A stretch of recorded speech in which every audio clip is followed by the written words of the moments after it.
peace, Africa Bambaataa.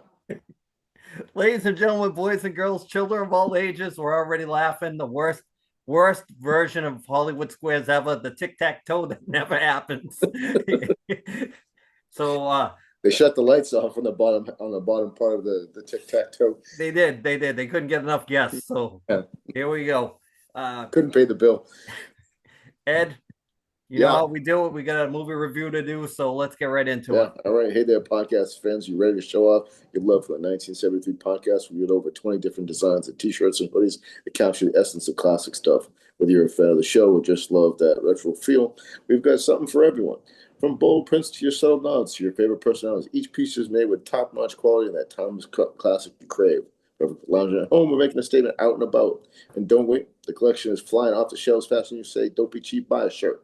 Visit us now at bonfire.com and grab your favorites before they're gone. And then check us out at the 1973 Podcast t-shirt store on YouTube. Just click the link below. All right, MF. So, movie review of the week.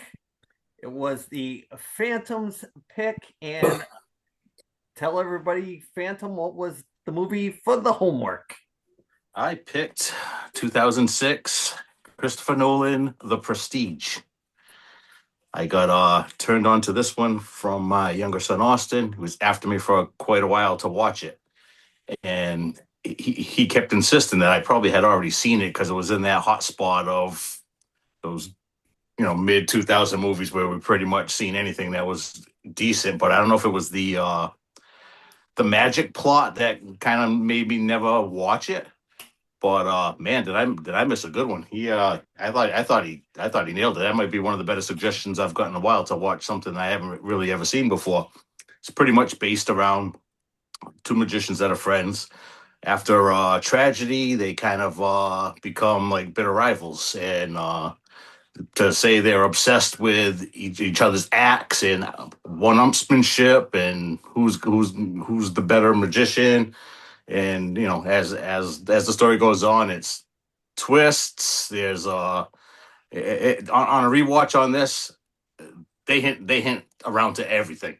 So I don't know if you guys had seen it before. I kind of picked it because I wanted to see what you guys had thought of it, just because I was kind of blown away by it a little bit. So I don't really want to go too much on what I think because I already watched it twice. But I really, on the second time through, was like there was a lot of Easter eggs of what was happening, and I figured the boys would get a kick out of it when I saw Nikolai Tesla show up on the scene. But I'm coming in high. I'm giving it 8.5. I really, really liked it. I thought it was excellent. All right, Derek, you're up. Oh, okay. Yeah, great call then, Ryan. It was a very great call. I did enjoy this. I gave it a Nick Antropoff solid 8.0. You said a lot of layers. The word that I kept thinking about here was nonlinear, and that's the way that Nolan likes it. If you're watching this movie, this is me for the first time, and this is a year after Batman Begins came out, and I'm like, holy shit, this is kind of like Batman Begins. The music, the visuals, the story plots, and Nolan really brought it here. Two Alfreds, speaking of Batman, two Alfreds in this movie, which is pretty solid. Bale and Jackman are fantastic. I guess the original casting was supposed to be Guy Pearce and Jude Law. So one of the executives said, I don't like Guy Pearce, and out he went. But I thought Bale and Jackman, and of course, Michael Caine is the man.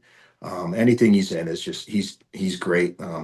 He's in retirement now, but it was always fantastic. His great line in that last Jaws, what did this movie mean to you? I bought my mom a new house, or something like that. It's fantastic. So I gave it an 8. For a double feature, I mean, at first I was like, well, Batman Begins, you can kind of, it's not the same movie, but it's got that same Nolan pace and the left turns. And then I looked up The Illusionist. I don't know if anybody's ever seen that. That's Edward Norton. Yes, good call, Edward Norton. And after Shaggy's text in the group about ScarJo, she would have a good competition with Jessica Biel as an Illusionist. So that would be my double feature recommendation, would be The Illusionist. But again, 8.0, great movie. Really enjoyed it. Ed, you're up. All right, I am up. Never seen this movie before. Thought it was very, very good. Thought it was very entertaining. It jumped around a little bit much for me sometimes, but overall, very, very entertaining. I like the fact that they kind of like paralleled the two lead characters about how they were good friends and then bitter rivals, and they kind of tied that in with Tesla and Edison. I thought that was pretty cool on how they did that. I liked how that basically it was so I thought it was a good movie. I definitely would like to watch it again because I think I have some more things that I would like to see that like when I went to a YouTube and watched like the kind of like a review of it. I was kind of like, man, I missed a lot of stuff in there, so I got to watch it again. And because I feel like I missed a lot of stuff that Derek was talking about, like as far as like the Easter eggs in there, because it was just one of those things. So I thought it was good. I'm gonna give it a solid Raymond Bork of the 7.7. Brad, you want to hop in on the Prestige? His mic's off. Oh, all right. Yeah, There it man. is. It was an okay movie. Look, dude, I got like the raccoons. Woo, yes, you do, sir. Content, bro. Hey, 2 hey, days Brad, out. didn't notice. No, Man. didn't. No. Um, See ya. Coons Nope. come to the back porch. Mama, Yeah. You look great. You look great. I'm so burnt and dehydrated. The Prestige. I don't know. Like, it was okay. I thought like this is the closest we're gonna get to seeing Wolverine versus Batman. My thing is, right? Wolverine has an accent in real life. Spent the whole movie with not an accent. Batman doesn't have an accent. Spends the whole movie with a horrible accent. I'm like, why didn't y'all just swap and let the guy with the real accent have the accent part in the movie? I liked how like they had you rooting for Wolverine through like the whole film, just to find out that Alfred really did team up with Batman and that Batman was a good guy the whole time. Like that to me, that was the Prestige. That was the magic trick of it all, man. Really fun movie. I remember watching it a while back, but it's like it's one of those like I forget what happens immediately. So it took me a while to like figure the stuff out again. But fun movie. I'll give it a solid 7. Professor, you're up. I really liked it. It touches on some themes like obsession and jealousy, how it leads to tragedy if it gets too bad. I really liked Hugh Jackman, and I thought Christian Bale was awesome. Not too many movies I've actually not liked him in, and the guy's a chameleon. I mean, he can put on like 70 pounds for one role and then starves himself to death to get another role. I mean, he's just an unbelievable actor, and can't go wrong with David Bowie. I believe playing Nicholas Tesla. I gave it a 7.5. I thought it was really good. I thought it's funny what Ryan said. I actually had stuff written down, but Ryan actually touched on it with the Easter eggs. I had watched it once, and then watching it the second time, you kind of pick up on all the Easter eggs which was like hidden in plain sight. But I gave it a 7.5. So I had never seen this movie before. Came out in between Batman Begins and The Dark Knight. So really, I like I said before, story-driven movies I love. I'm probably not going to rate it as high as you guys, or probably not as low as Brad. I'm somewhere in the middle there. It's definitely a rewatch. It's almost like when you find the hook at the end of Sixth Sense, you're like, oh, I got to go back and watch it. This way I pick up on all the stuff. Even though it's a Christopher Nolan movie, I was getting M. Night Shyamalan vibes from it. It just had, I don't know if they were trying to overdo the twists. But when you do go back and you watch that Christian Bale played brothers that you didn't really know existed, and then when you go back and you kind of watch it, you're like, oh shit. I was disappointed on myself that I wasn't picking up on what they were putting down. And to have to watch it a second time, I'm kind of disappointed in myself that they got me like that. So like the wife, like like you're talking, like talking to you is like talking to two different people. Yeah. It just yep. One of the things I think that would have made the movie flow a little better, and it's not that I can't follow a fucking story. That's not the problem. I wish that they had, like Ed said, I wish they had done the story in order. instead of jumping around. But I think when they jump around, that's part of the illusion for you not to pick up on what they're trying to pull off. So the whole movie was like a magic trick. And I guess that's the movie's called The Prestige. The whole thing was like a magic trick. So I guess they don't make too many movies like that. I think it'd be tough to pull off with, Quentin Tarantino ain't pulling off this movie. This is a movie for somebody that really sits down and knows how to plan out something. But like I said, it was jammed in between two really good Chris Nolan movies. So I'm going to give it a 7.6 in between you guys just to balance it out. Is it definitely worth a rewatch? Yep. It's something that I think if you do love movies and lore with movies, I don't know if they could have picked Jude Law and Guy Pearce. Do you think it would have been a better movie with those two? I don't know. David Bowie was definitely a strange choice for Nikola Tesla. Did he look like him in the movie? Yeah, but I don't know. Maybe he needed the money that week. Who knows? Who knows? But yeah, for me, 7.6. Shaggy, you're gonna wrap it up, and then we're gonna score this thing, and you're gonna tell us what the one watch homework is for next week. All right. So I completely agree with Brad. Like, I love the ending, but I actually thought the movie was okay. Like, I felt like it was slow, and I remember trying to watch this years ago, and same thing. I'm like, I can't get through this. And I caught myself this time pausing it halfway through, like, how much fucking longer is this thing? That's what I did. I'm like, Jesus Christ. Yeah, it was cool seeing like Batman, Alfred versus Wolverine and Black Widow. So that was kind of cool. The real star of the movie was ScarJo's corset. What else? Not only David Bowie, but how about his assistant there, Gollum from Lord of the Rings? Yeah, that was pretty neat. That was a nice little surprise. I did like the ending though, how to put it all together. But yeah, halfway through the movie, I'm like, this is so slow. Like seeing 1800s Hugh Jackman, I'm like, I thought I was watching The Greatest Showman and waiting for Song and Dances to come out and shit. Like, which I didn't mind that movie either, but a little Song and Dance made me actually pay attention a little more. So it wasn't bad. Can I rewatch it? No fucking way. I can't do it. I'm gonna give it like a 6-7. Wasn't the worst movie, but yeah, I was snoozing. Okay, Shaggy scoring it low. Professor, final score on The Prestige. Hold on a minute. Okay. I just cleared. Go ahead. Have Shaggy go on and. Okay, Shaggy, pick for next All week. right. Yep. So we covered a certain genre a couple weeks ago with Eddie's pick, and I'm going to stick with it. We're going to watch The Bronx Tale. Okay. All right. Solid. Solid pick. Goddamn right. All right. I love that movie. Amen. Ed, have you seen it?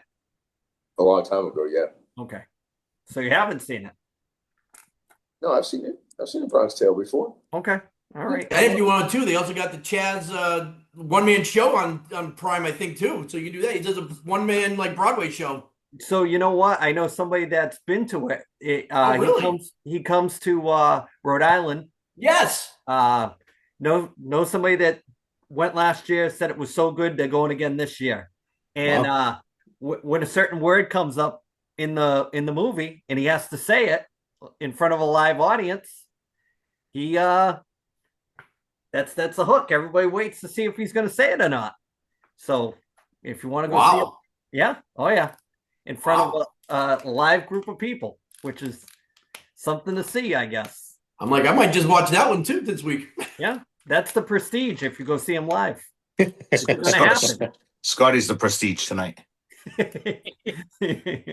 Definitely. Thomas, final score. 7.5. 7.5. Brad, IMDb. I'm saying I think our score is more appropriate. IMDb gave it an 8.5, and I think that's kind of high. That's not an 8.5 movie in my opinion. Now, before we get away from the movie stuff, do you think that a lot of the times with the IMDb, there's a lot of pretentious people that just will pick a movie high, whether they like it or they don't, just because they're going with the Joneses? They're not actually giving a real true score on that. I think they have money in the movie. Yeah. No, I think Maybe. Andy, you made a great point. This was sandwiched in between Batman Begins and Dark Knight, so So the kind of giving Nolan the benefit of the doubt. Not that he doesn't make great movies, but maybe that had a little more to do with it. Was the name recognition? Yeah. You know. Yeah, I think so. I think I agree with what you said though. Like it does give Batman Begins vibes off of it. He does make a certain kind of movie. It's you know, we all like certain, like like me, I like Kevin Smith, I like Tarantino. You know, I like people that have that kind of draw to their writing for the age that we grew up in. So kind of like you get only a certain Gen X will get some of those jokes or some of the things that they're kind of hitting on. So I think that's he has a certain style, just like M. Night Shyamalan or you know, Spielberg, George Lucas. They all have their own thing, but Chris Nolan definitely has a certain kind of polish to the way he does stuff. So shall we move on? That is done for One Watch. Everybody knows the rules. Next week, Bronx Tale, Shaggy's pick. So Bradford, not really a big build up to the old WrestleMania this year there, brother. I want to ask the Phantom, especially before we get rolling on this wrestling segment, that there's a name that popped up into this year's Hall of Fame that I didn't ask him if this person deserves to be in the Hall of Fame. Stephanie McMahon, Hall of Famer? 100%. Well, explain why to the crew. I don't. You say it with a pretentious look on your face. I mean, like, she's pretty iconic. No, I don't know. She's no Bad News Brown. She's better than Bad News Brown. I think that Stephanie is kind of, I would say, underrated. I mean, she always gets the knock of, you know, Nepo kid or whatever. She, you know, they got no choice but to use her. But it's, you know, I think that she, and along with Shane as well, I think Shane should go in before her. But I'm sure that's an inside job a bit. But I think they're both might be slightly better than the old man, even though he's obviously put himself in better angles and, you know, like the whole Stone Cold thing dragged him along. But as far as you know, she's good on the mic. She's a good villain. I think she deserves it. She's been around for 20, 30 years, so she's got the longevity. I think by now they would have gave her the old hook if she was that terrible. And I think the work that she's done behind the scenes, I know everybody loves the women's division. I think she had a big hand on getting that thing going to the point where it is now. I don't know if we should take points away from her for that, but she's I think she's well deserved. Now, what has a better ring to it? I'm going to ask the panel: Stephanie McMahon Helmsley or Stephanie McMahon Sylvester? Lie. For the wallet, I would say Sylvester. Stephanie Sly just rolls off the tongue so great. I like it. Ed? Yeah. Pro or con? Former girlfriend Stephanie McMahon. Right. Yeah. Okay, sure. I'd say. Oh my God, I'm just blown away by that ridiculous comment. Anyway, ridiculous. Ridiculous. I'd say she should get in.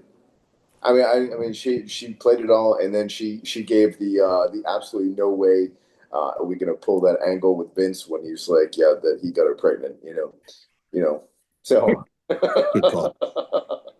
I'd say get her in. I mean, I think that, she was best friends with Macho Man and Andre, Yeah, she was. So That's part of the rumor.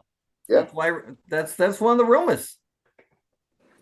So anywho, I say that she gets it. You know what I mean? She was good on the mic. She would sell it, and I thought she was good. So yeah. Bradford. Yeah, I mean, all the McMahons will probably at some point get inducted. Except one, maybe. Linda can't get in. Yeah. Oh, They might try to sneak her in there. Hey, look at the acting when she was faking like she was a vegetable. Oh, yep. That was A+, bro. That'd be an 8.5 on IMDb. Yeah, when what was it? Trish Stratus was doing all that stuff right in front of her. Yep. Pretty over the top at the time, right, Bradford? Way over the top. He was used to it by then. Yeah. For sure. Road to WrestleMania, Brad. What do you got?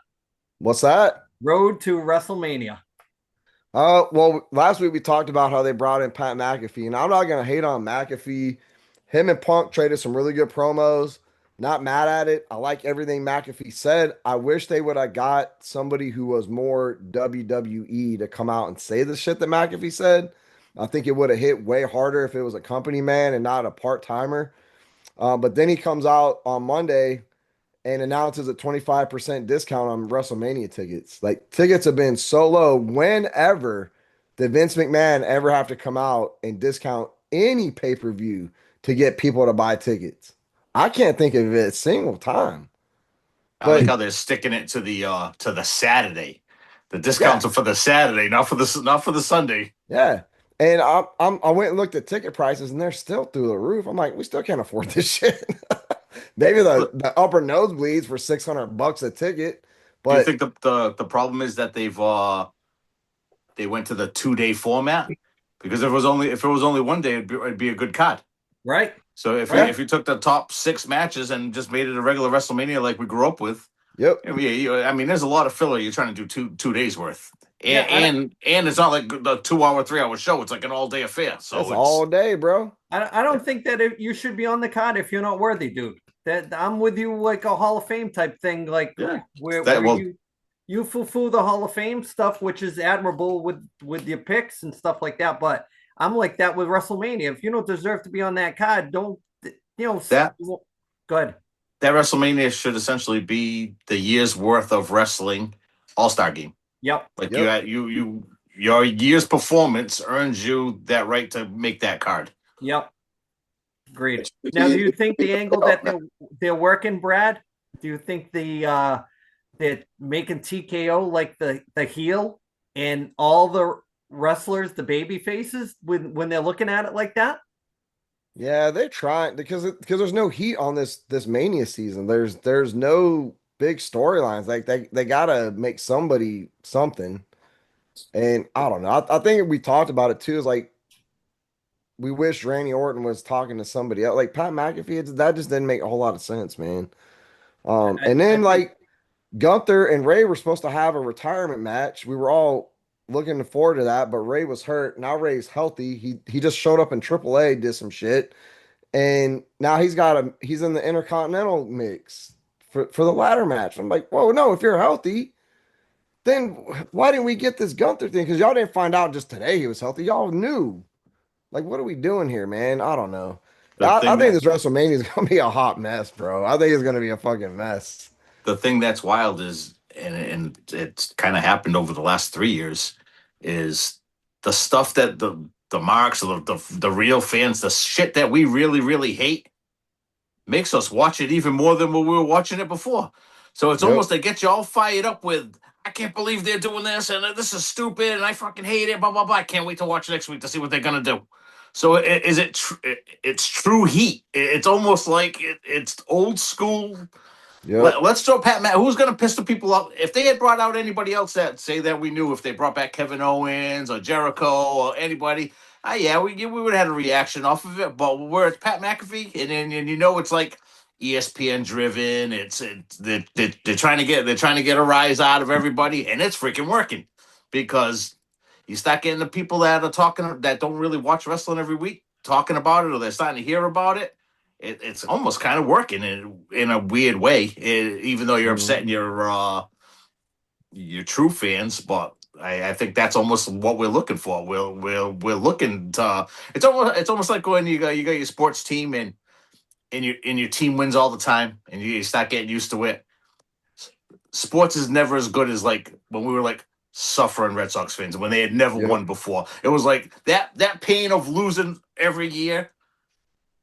Then once they win, then you don't really want it like you wanted it before. Right. It's kind of odd. It's weird. It's like I hate this, but it makes you want to watch it even more. Well, how do you feel about those two dream matches that TNA just canceled, where they had Nick Nemeth versus MJF, and they had Ricochet versus Leon Slater, and at the last second, it was supposed to happen for WrestleMania weekend at WrestleCon, and TNA pulled out. Do you think that was TNA, or do you think WWE was like, "Hey, bro, we bought y'all, or we saved y'all from going under. Now you're throwing two of your stars against the competition, and we're gonna end this shit. TKO is probably like, yeah, that shit ain't gonna happen. What do y'all think? I'm with you on MJF that was one. torching TNA. Bro, lit them up. Cooked them on Twitter, bro. So I mean, you would think that he would know what the real story is. So Yeah. if he's giving it to them, I think they're probably looking at it like, they kind of build it up slowly, back up to try to be what they used to be. But every time they get in bed with all these bigger companies, the bigger companies are going to shit on their guys. So how are you supposed to advance your product? Where I mean, you're getting eyes on it, but if you're making it look like it's the shits, like is that good business? Bro, that Ricochet and Leon Slater match would have been that shit would have overshadowed almost everything on the Mania card anyway. They would have Yeah. overshadowed 90% of what WWE had for the weekend. And Nick Nemeth and MJF probably would have overshadowed a lot of shit too, man. That would have been awesome. That would Yeah, have been they great. went way too fucking hard on it. They should have threw somebody less than, man. Like you got to dumb that shit down and get it approved. Go do it one time. Then next year throw out the big guns, man. But I was looking forward to it, man. I was gonna watch that. However they were gonna broadcast, I was gonna watch that, and now I'm stuck with something with Rhea Ripley and who the fuck I don't even know who she's wrestling. And there's a rumor she gave the whole locker room herpes. That's going around on all the podcasts. So the thing that I thought was cool was the Punk promo, because I think he was just giving his regular promo, and I don't know, it seemed like he pulled like all of a sudden like, hey, wait a second, I got some shit I want to say, and he went just typical Punk. I thought it was great. I did see it. It was good. Yeah. Hype bomb It 2. was good. I thought it was really good. Yep. Hype bomb number 2.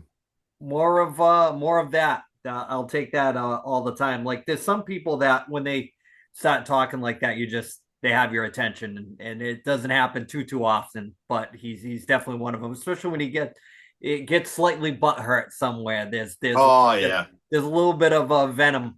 Well, it's just like they do the McAfee angle or whatever, and just in McAfee's, what he came out and was saying, he was doing it off just coming up with his own shit, not saying the stuff that they told him to say. And I think it burned Punk's ass that he was saying like they can't sell tickets. Yeah, and that I think at the end of the day he's like, "What do you mean? I can't sell tickets? Oh, I can sell tickets. It's your guy that forced you on here is the reason why we can't sell tickets." Right. Yep. Tom, anything to add? Well, they had such a bad reaction getting Pat McAfee as the guy on the phone. Supposedly, they've rewritten everything that was supposed to happen with this match. So I think a lot of what you saw the other night was stuff I think they told Punk, just go out there and do it off the top of your head and see, because he's good enough they can trust him where he's going to get what they want across.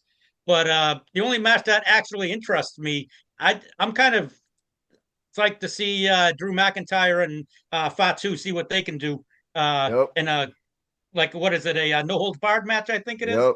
So I think that could be a one of the show stealers. And I mean, the ladder match is going to be a spot fest, so that's always going to be one of those things. But that match there, I have no interest in. Who is it? Rhea Ripley and Jade Cargill. I have no interest in that match. I kind of like when they had the Andre Battle Royal on the thing. They're not having it on the pay-per-view this year. I think it's going to be on Raw. I think the Raw before the Raw before WrestleMania. So it just seems like they're very disorganized this year. No talk about Liv Morgan getting that egg on her head. Bro. Oh yeah, that was a good one.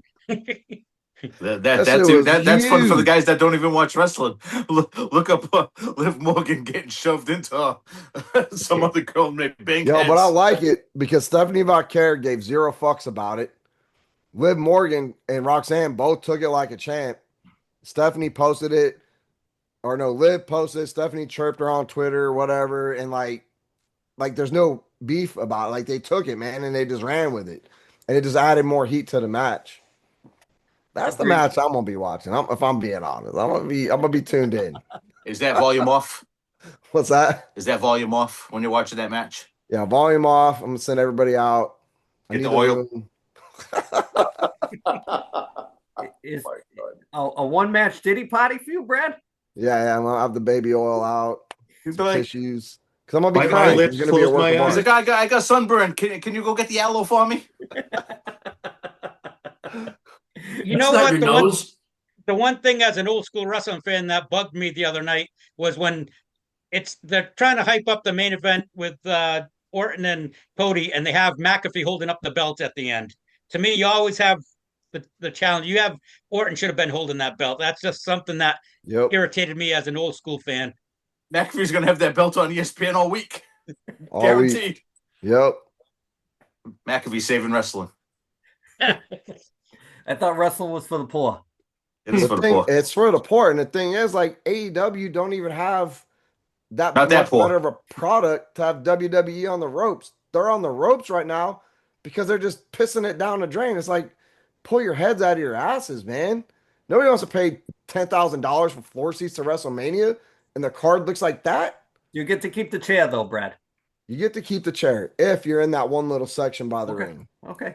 Maybe they're not selling tickets because they put WrestleMania in the same city 2 years in a row.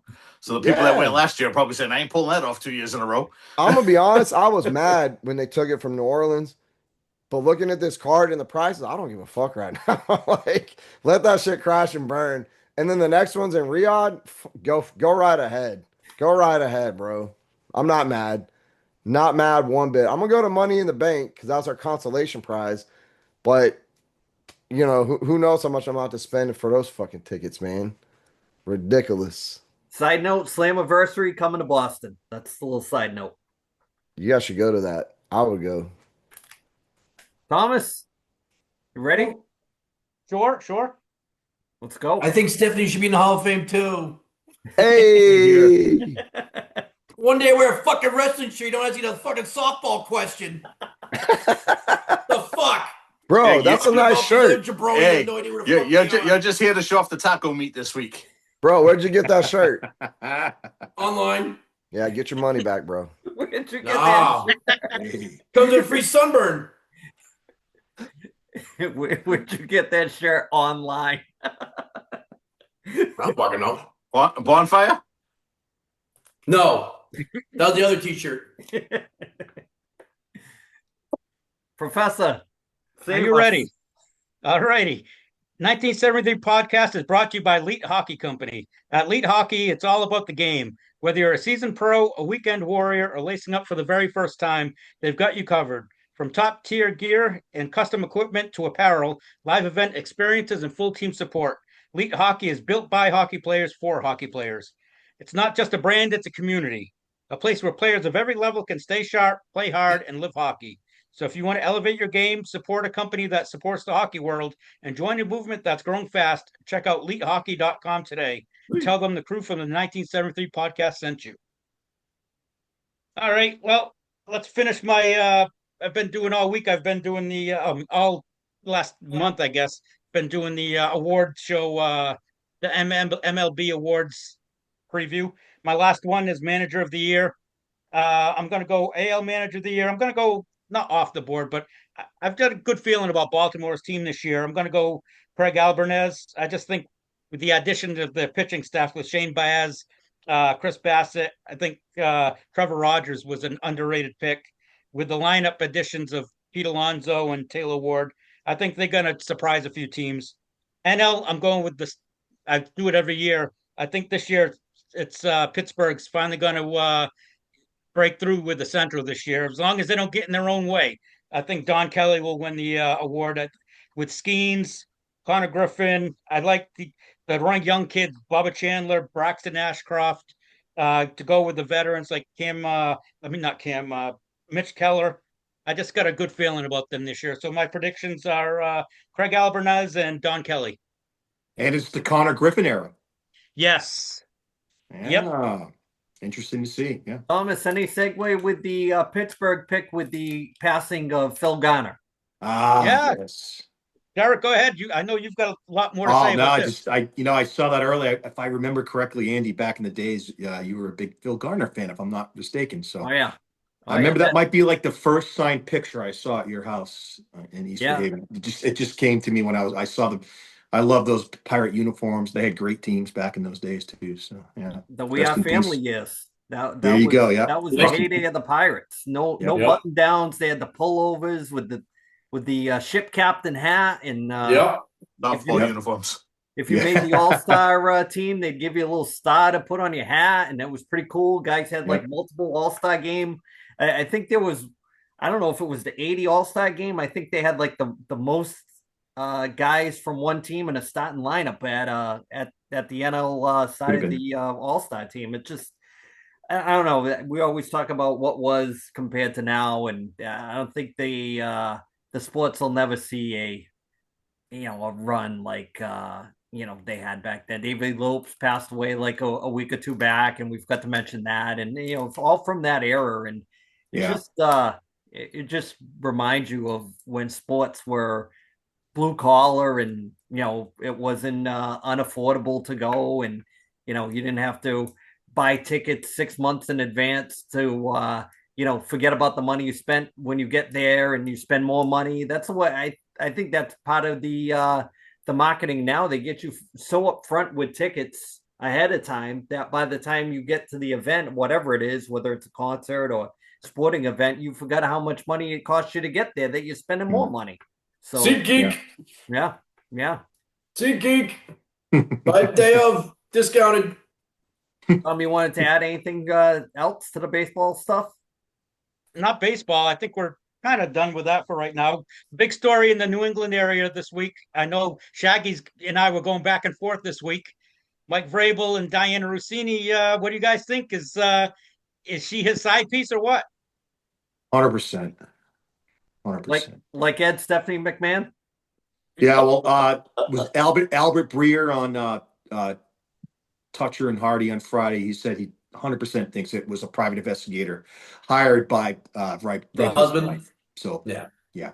Oh, Vrabel's wife. Okay. Yeah. Yeah. About the whole, so the affair is like whatever. Who cares about that? It's like personal shit. That doesn't really faze me.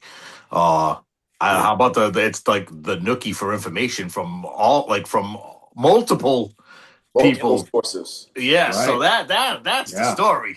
Yeah, it Yeah. comes out, and then there's another piece that she was doing the Redskins Commanders. general manager back in the day. Yeah. Oh, really? Yeah. I think on the 73 podcast, Tommy, we got to call them the Redskins. We can't. Call That's them. right. I agree. Yeah. No. What? So journalistic integrity, Ryan. That's the name of that game right there. That's Hazel May, Terry Francona territory, baby. Look at Chinese face. Wow. She's getting a story. Yeah. Yeah. It's And the funny whole AJ because- Brown And, thing. and so are all the guys. Toronto too? Yep. It's funny because there was a guy, and he's never heard of him when he played, but he played with the San Diego Chargers, an offensive lineman that retired recently, and he actually put his 2 cents in this week, and he said it's funny how you don't hear too many reporters actually have come out to say too much about it, and he said it's because Diana Rossini knows where all the bodies are buried with these reporters, so Amen. they don't want to open up 100%. a can of worms. Yep. I Yep. like it.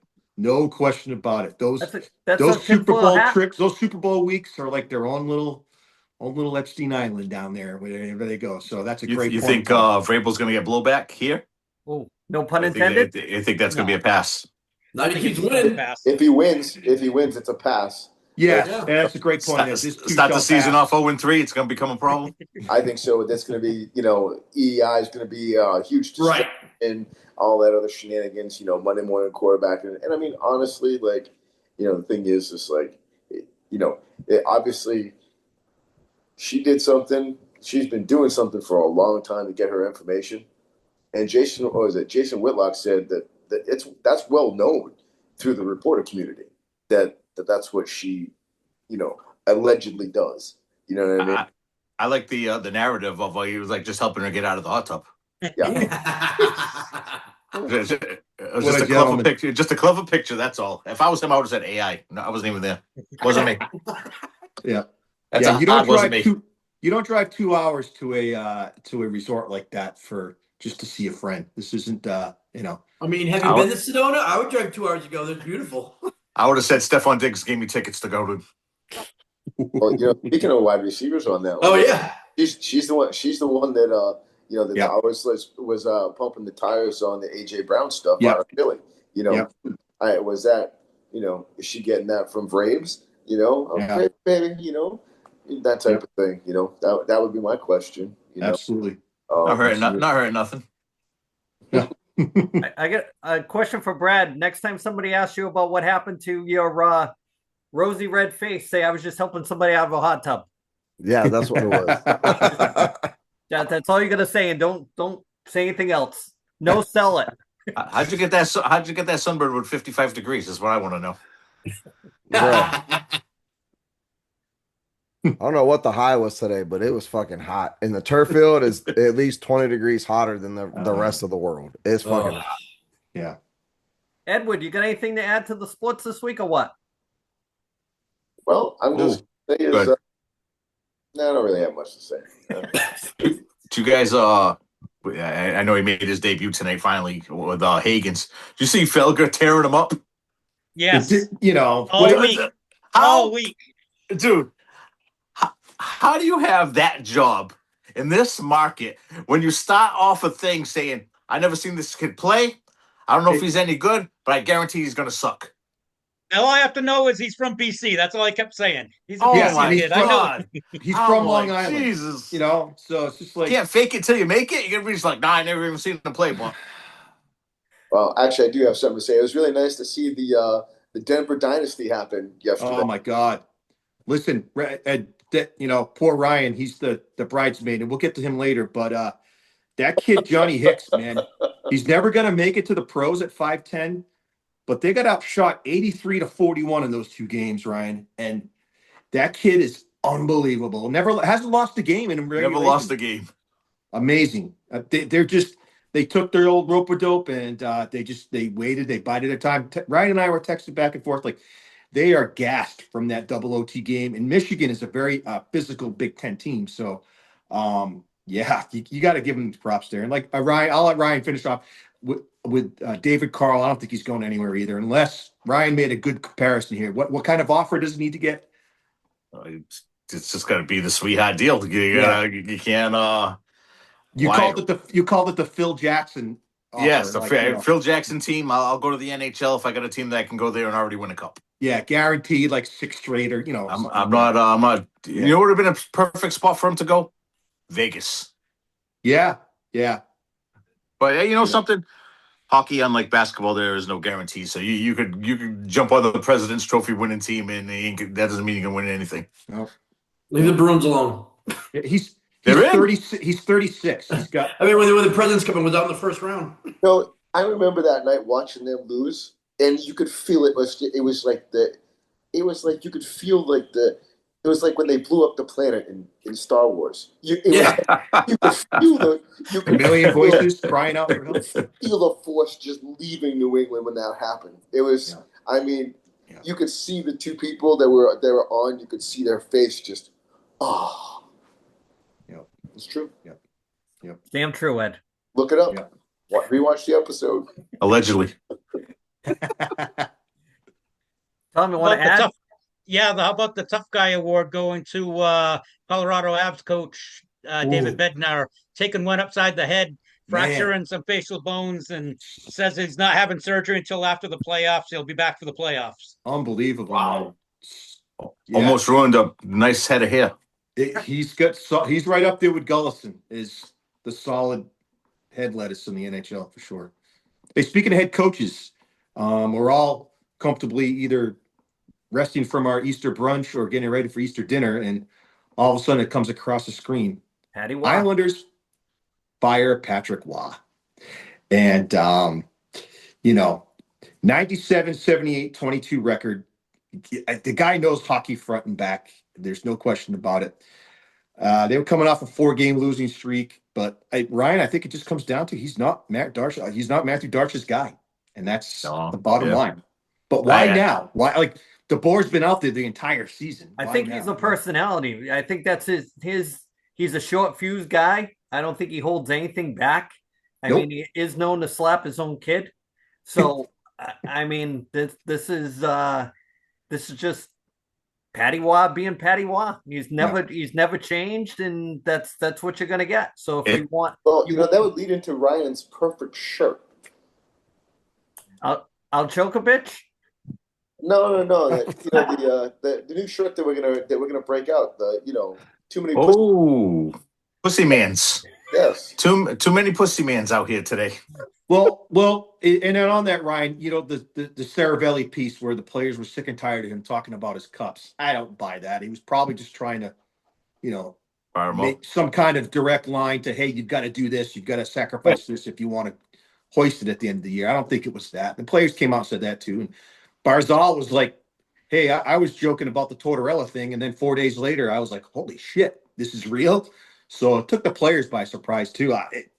Weird. As soon as I saw that he got shit canned, I'm like, this guy must have been arguing somebody higher up behind the scenes, and they were like, oh, really? Yeah. And when you got Pete DeBoer just sitting out there, I like Patrick Roy, like Andy said, as a character. I'm sure the guy knows his hockey inside and out. Oh, but Pete DeBoer can coach that guy into a pretzel. Yeah. So could Bruce Cassidy. So when you got the guy just sitting there, and as you mentioned, you got the new GM, you already had the coach already in there, so was a perfect reason to bring in your own guy. I think he did a fair job. I mean, he did. They obviously backdoored into Schaefer, who's going to be a generational player. But I thought, they made the playoffs last year. I thought he did a solid job. But where does he go from here, guys? He's got 2 years left on that deal. But I've got one for you, Ryan, Andy, that outside the box I was thinking of. What if the Hunters do, in fact, go to Toronto? Does he go to London? Oh. Maybe. I don't know. It's tough once you've coached in the NHL to take a what would be a low profile gig. Well, he did when he went to Quebec, though, right? And then he won what, 2 Memorial Cups, Ryan? Think so, yeah. And, I think he went there because his kid was there too, though. Yeah, and then Andy, the general manager there, is none other than the very solid NHL player Simone Gagne. Yeah, oh yeah. So I know they have a good relationship. I don't know. McGinley.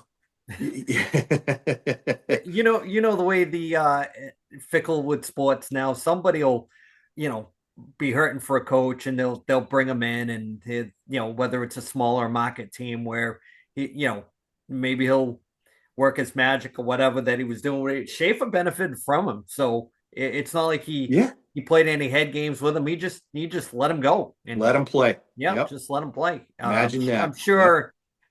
I'm sure that there's altercations he's had, because I don't see him being a passive coach. I can see him telling somebody, I got to talk to you, and then ripping into him. So, I mean, in the new, no matter what sport we're talking about, not every athlete can handle an old school type personality anymore. Right. So, no. But there are too many Jake DeBrusks in the NHL that cannot handle it. Yeah. Oh yeah. Yeah. Before we wrap up the sports, Andrew, are your Philadelphia Flyers making the playoffs? Should we save this for Tuesday, or they might already be out by Tuesday? Though I need to get it while it's raw. I want to see it before the tears are in there. Well, what's going on with the Bees Columbus game? I'm on my phone. Bees won 3-2. Okay, well there you go. It's probably you're in, right? I would say Philly's definitely got that inside track, and give us Philly Pitt from a TV's perspective. Give Cap's us still alive, right? Not by much. Still, if they win out, they're in. They could get in. Yeah. So, do you want me to answer the question, or do you want? Yeah, I do. Yeah. So, since they traded Giroux, which should have never happened, in my book, he should have retired a Flyer. Should have beat Bobby Clark for all-time games played in that uniform. They have not made the playoffs since Fletcher did all that dumb shit. There was no time before they had their playoff drought that they didn't miss the playoffs. They were always go in and then miss the next year. Go in next 5 straight years without Giroux, no playoffs. They're in this year. They just put an ass whipping on Winnipeg last night that gave them an 88% chance of getting in. So they're going in. I want to see them play Pittsburgh first round in. They are a better road team than they are a home team. So they play better on the road. Maybe they'll get past Pittsburgh. They're an aging team, and Philly's one of the younger teams. So we'll see. I say they're in. There's 2 games left. They play tomorrow night and they play on Tuesday night, and that's it to wrap it up. You stole my follow-up. My follow-up was going to be, would you rather not make the playoffs or make the playoffs and get smoked by the Penguins? Oof. Jeez, either way, they're going to get a shitty pick out of it. So let's make the playoffs and see what happens. Yeah, but don't you guys have a couple other picks from other teams going here too, with the Bees in Florida and things like that. It's all complicated there, especially if these teams make the playoffs. And Tommy, it looks like the Leafs are going to finish in the bottom 5. God damn it! So Yeah, yeah. Even when they suck, they screw us. I'm just waiting for him to bring Alan Bester back in between the pipes to really blow this out. Do you think they fire Chief and hire Patrick Roy? Oh, wow. Woo. I think they fire him. I don't think they would want though. It all depends on the GM. They're did he watch the press conference for that owner? What a doofus, but I think Ryan, they were talking, the GM that they want is who? Kyle Dubas. Is it? The GM they described during the press conference is Dubas, and they fucking fired him. So it's like, what are you doing? So they're a mess. Yeah. Well, they're one of the few teams that's owned by a committee. They don't have say the Jacobs family or Comcast or whatever. They're owned by like the Teachers Union of Toronto has a spot on the board. The firefighters union, the police union, they have like a board of like 52 different little. It's not just individual people; it's like entities. Yeah. All stuff around the city, water and power, Bell Telephone. It's like, and then you have like a representative that shows up to vote on something. They know nothing about the state of hockey. They're just there to represent that.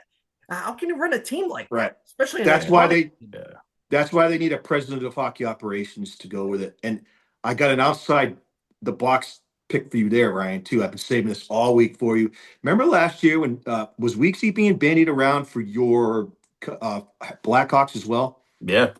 I'm going to give you a name that's probably not going to happen, but you and I are massive fans. We think the world of him. He's great in the booth, any platform, radio, TV, play-by-play.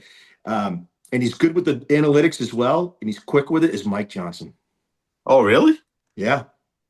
I think Mike Johnson, hey, maybe he's not the president, maybe he's something to do, but everybody's got to follow that Canadian and Panthers pattern of the president of hockey operations and then the general manager. And what's the direct correlation there? Former agents. Bill Zito. Seems to kind of be the way. Yeah. Bill Zito has kind of set the path for that. And, Kent Hughes, those former agents seem to be the way to go. So we'll see what happens there. But it's going to be an interesting offseason with management for sure. We got Ed. Ed? What about everybody thinking about what does everybody think about the Russian machine possibly retiring? Oh. Ovi possibly retiring. After the game today, the Penguins were like kind of lining up to like give him a handshake through. Yeah. And he kind of gave it the nope. Yeah. So I don't know if he hasn't decided yet or he just didn't want to have all the attention on him. His press game presser, they were saying a post game presser, they were asking him, what about the fans chanting one more year? And he said, well, maybe I'll think about it. So, yeah. Yeah. I think he blew his load last year trying to break the record because when you watch him now, he's like a freaking loaf. Yeah. I think it might be time to go because he ain't helping them win nothing. And all that said, he's still potted 30, correct? Yeah. So I would go out on top, Ed, if I were him. Unless he does one of those things where he can go to a team that's like already stacked and just do pretty much power play time and just to sell T-shirts and jerseys, and maybe he'll play with somebody else that he's always wanted to play with. Just a team that's established that, I'll just say like Colorado or whatever. Just go into a team that's already in the running, that they put him on the power play with guys that can get him that shot, and then the legend just continues or whatever. Because I'm sure looking at him, you don't work hard. You've seen the video of him on the power play. He just floats at the red line waiting for the one timer. But I mean, he is an icon. So I always thought that they would try to him and whether it was Malkin. him or Sid, whoever was at the point where they were going to leave the team that they were on by whatever, whether it was contract or just aging out, that they would kind of like get together for 1 year and be like teammates. like Ooh. like But Gordon I Howe. can't. Yeah, but I just can't see him going to going to the Pens. You never know. You never know. That would be wild. Dumas does love his old guys. That would be wild. Yeah. Bradford, are you ready for some Reynolds rap time? Oh yeah, Can I put one more thing in for sports? I'm sorry. absolutely. We were talking before. Ed had mentioned something about naps. Naps in the Brad, you missed 1973 this one. You podcast. missed this one. Naps are tremendous. So I have for you, and this is ties to the Masters today, which was fantastic. The top 10 sporting events you can take a nap. I'll be quick. Number 1 is Masters Sunday. Number 2, Thanksgiving Day. Number 3, NFL Draft Day 3. A rainy summer Major League Baseball day. You're not going to the beach. You're not going outside. Just sitting, the NFL Combine on in the background at any time of day. The Olympics on in the background at any time of day. Masters Saturday. Saturday college basketball before Selection Sunday, though you never catch me watching that. But January 1st bowl games, I think that should be higher up the list. And number 10 is Daytona 500. I found this somewhere on the floating around on the net, and I thought it would be great for this group to see because I'm sure we have our share of naps being. I will have it did happen today. There you go. So the only one I disagree with you on that one, Derek, is the bowl games. I'd fall asleep during football, man. Just saying. Yeah, no, that's fair. Yeah, but I fall asleep during anything. I'm good to go. I won't even be tired and narcolepsy. Watching the Spice Channel, fall asleep. There you go. So that's what I had for that. So it's all yours, Brad. So that's a good list, though. Nice. Thomas, lead in, Yo. please. All right. Tomas. This week's tinfoil hat conspiracy of the week is brought to you by RC Custom Cards. Do you Yeah, collect naps. cards? Do you want something truly unique in your hands? RC Custom Cards turns ordinary cards into extraordinary, custom designed trading cards created just for you.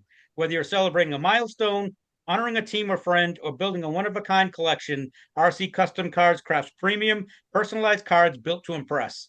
Great quality, great design, and 100% custom. Made for collectors, fans, and anyone who wants something special. Are you ready to elevate your collection? Head to rccustomcards.com and see what you can create. Tell them you heard it on the 1973 podcast. That's us, Thomas. Tell them where you heard it, boys. So The breakout nap, one of one card. right. Get a piece of the pillow in the card. There you go. Let's There you go. let's dive down that deep well of conspiracy theories. It just the gift that keeps on giving, and that's the Charlie Kirk situation. So, new revelations. Damn, I can't even talk. I'm so sunburnt and dehydrated. My brain's not working. And you need New an Let's get revelation. an IV. Yeah, I've had 2 liquid IVs, several monsters, help white somebody out of a monsters. hot tub. Yeah, everything, bro. I forgot what I was gonna say. Oh yeah, so they released the forensics, and the thing that Charlie Kirk doesn't match the pew pew that old boy used. The Utah police released their police report, and they said the timeline of when old boy got on Discord to make his confession, he was already arrested. So the Utah police are like, this doesn't even the timeline doesn't make sense. Like, so now they're like, oh, wait. The FBI was like, hold up, we forgot. We have a handwritten note. So you can't timestamp a handwritten note. You know what I mean? So I'm like, that's freaking weird, man. And then some Iranian like intelligence group hacks Kash Patel's email or some shit, and they share a thing, and they're like, "Oh, Cash Patel has recently, like within 2 months before CK was, he made a purchase from this company that specializes in explosive devices, like one-off devices, right? You can only buy if you were going to design and buy, I don't know, a lapel mic that through somebody's, throat, this company could do that for you. So they released that. And America didn't give a shit. I don't know why people didn't like go protest and rally somewhere and ask for answers on this. So either Cash Patel or the FBI one made that purchase from this company that got, CK.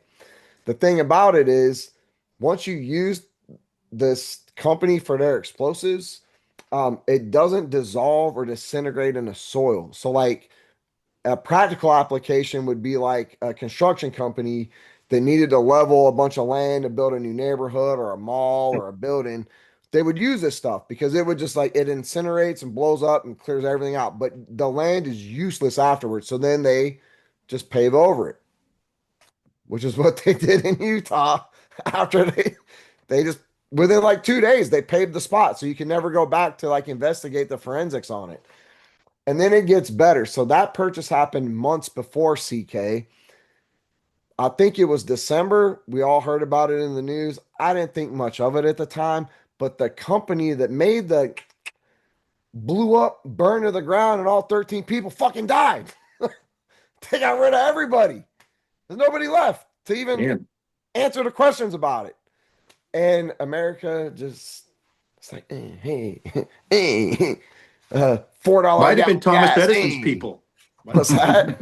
Might have been Thomas Edison's people. Bro, it was TE's people. That's what it was, man.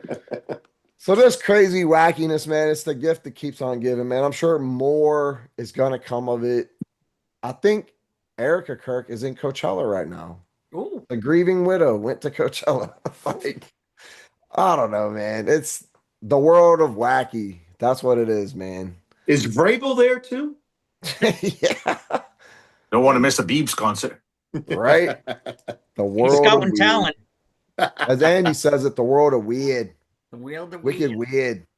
The thing with the I will say CK thing. I'll stay with your theme, Brad. Did you see that there was like people do deep dives into all this stuff we talk about? People that have way more time than we do. Just where they were showing like things of his shirt and how like where certain things were and how that it looked like that there was something already there pre-placement for like an old school like movie prop, like when somebody gets they just light them up or whatever. Just so much stuff coming up. This has become the modern day Kennedy thing, right? Oh yeah, it's our generation's JFK. It's just it's a lot to take in, Bradford. I can't wait till they make the movie. Oh, well, but see, if we were really going Gen X, this would be a made-for-TV movie. It'd be on like a Sunday night at 8:00. Two-part. Be Wait for on the when Oliver we, get, Stone when, version. when we get home from school at 3. No way. It'd be like the time that they made those Amy Fisher movies. They made 3 for 3 different networks, one for ABC, one for NBC, and one for CBS, all with different people playing the different characters. Wow. Alyssa Milano played Amy Fisher in one of them. I don't know. She's hot. Alyssa Milano fan, boys. That's 1973. Mike Peluso. Yeah. So yeah, Brad, the whole thing going forward with that is going to be, like you said, perfect words. It's going to be the material that keeps on giving as the weeks go on. You give it like 3 weeks and there'll be more stuff that'll bubble up. I don't trickle it out. We could always talk about the Artemis thing too. There's a lot of green screen in that bad boy. Bro, first of all, they did it on April Fool's Day. Like come on, bro. All the green screen stuff, man. And they didn't give us any new photos. I shared it to my Instagram. This dude straight up was like, here's the photos of the moon that I took with my telescope. Here's the photo of the moon from Artemis. We spent $10 billion to get the same photo I got with a $300 telescope, bro. So Oh, you mean to tell me when we podcast and we have like multiple people on and the technology isn't there because sometimes we have poor internet connections. You mean to tell me that we can talk to somebody on the moon in 1969 and still not sold on that bro. one? Yeah. The most damning evidence of the moon landing is the moon rover, because you cannot have combustion in space because it's a vacuum. So you need air, fuel, and spark to have combustion on a combustion engine. If you're in space, combustion is out the door. So they're like, well, how were these fools just go-karting around on the moon? NASA said we had electric batteries. Oh, you had an electric vehicle in 1969. Can we have that technology? Because batteries drain in extreme heat and extreme cold. The moon's surface temp is like, it was like negative something, like negative 100. So wait. You had that technology, but Elon Musk doesn't have that technology for his Tesla? Like NASA, if only we had that technology, the world we wouldn't need gas. We'd be rolling out. We'd be good. Where's that technology, bro? They lost it, Brad. You're not following along. Where's that technology, man? They lost You're it. killing me. That's the most damning evidence. And people still like, nah, bro. You are crazy. We went to the moon. We went to the moon, bro. I'm like, what are you? You're on that Aaron Rodgers ayahuasca trip, bro. Come on. You know, Love this stuff is fun to look at it because the truth is out there, like the X-Files said, right? You look at the famous footprint of the first step on the moon, and the footprint of the astronaut outfit does not even match the footprint that they say is on the first one on the moon. So It's in the Smithsonian. It don't even match. It's in the Smithsonian under glass. So right there, and then like the first mission there didn't have the lunar the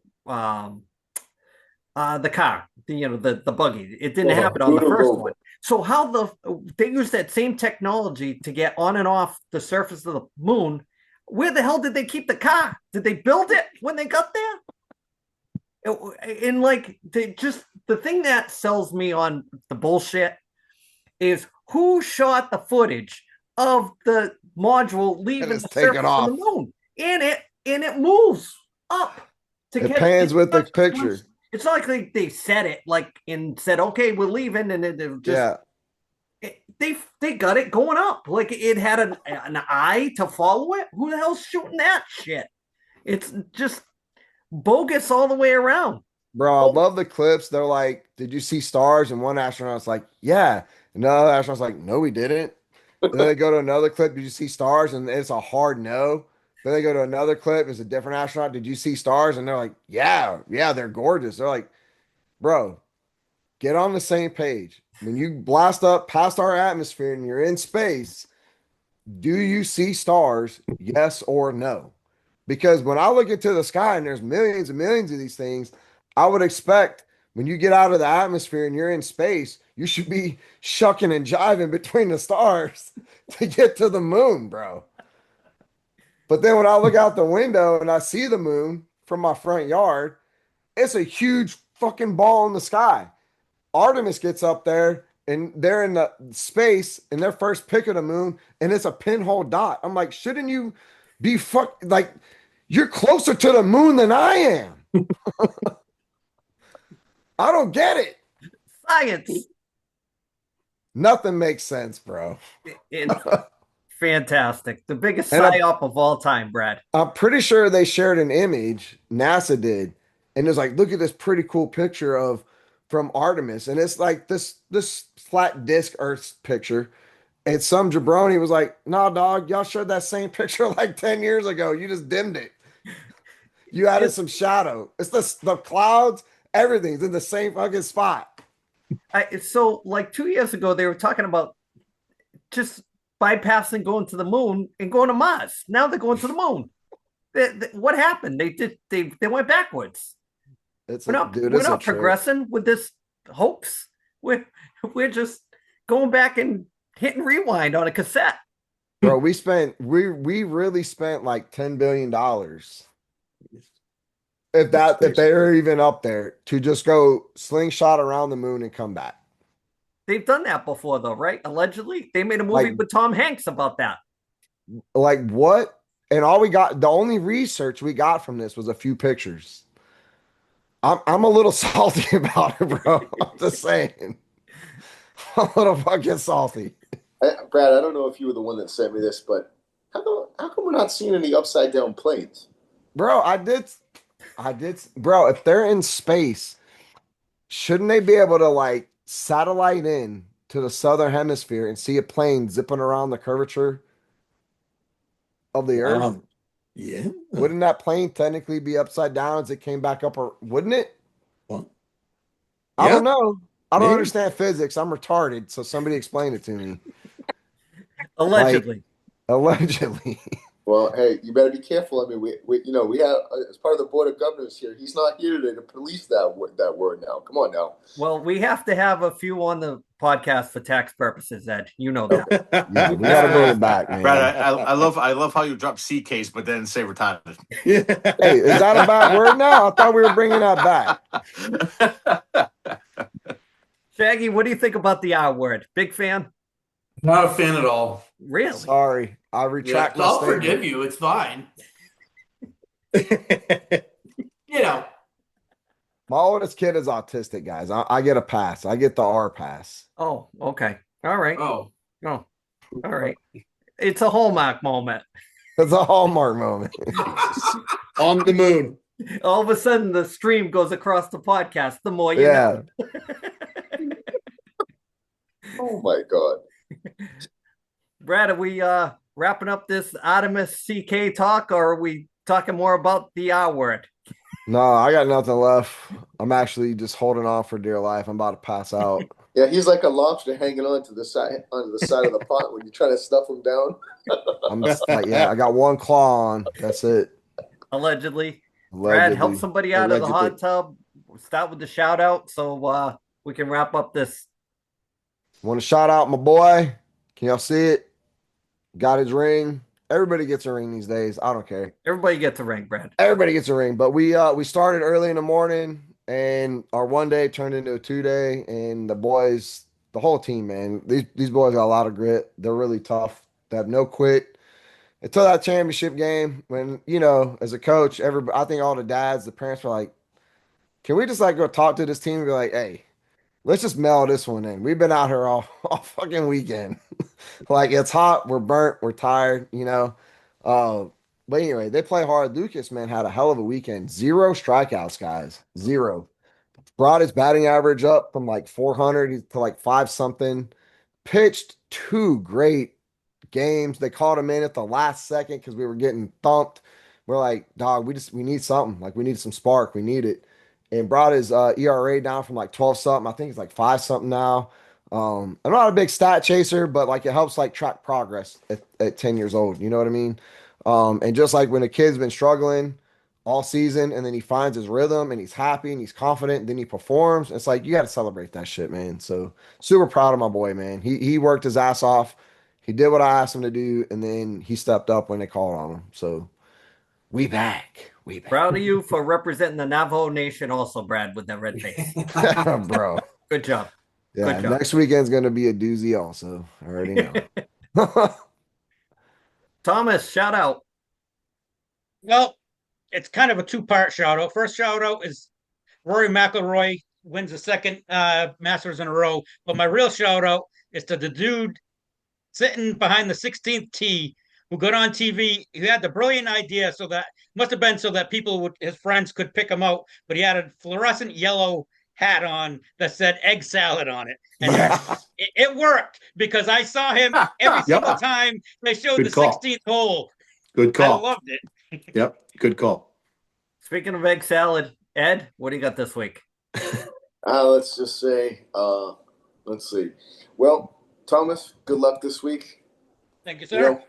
Andy, remembrance of a certain member of your family from the man upstairs. Kind of look like Jerry Garcia. Good man. We miss him. That's all I got. Phantom, what do you got?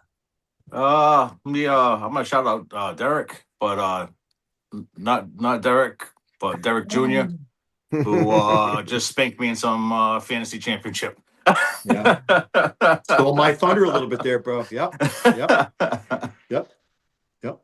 Shagtastic, what do you got? Yeah, shout out the wife and kids. Nothing. Just Nice. Gotta shout out that shirt.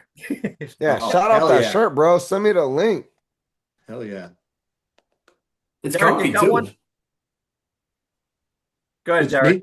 Yeah. Oh, yeah. So mine is two-tiered as well. So yes, shout out to Ryan, who's much like those Norris division teams with 55 points getting into the playoffs. He went 11-10, and I think that's just because he was just aloof, and he could have gone 19-3 if he wanted to. I brought him into my fantasy league a couple years ago because I know he'd bring the competition. It's great that he and Dylan, his son, made the playoffs, and so Ryan knocked my team off in the semis, but then he succumbed to the other Derek Gibson in the championship. So second place, nothing to be ashamed of there, man. The payments will go out next week.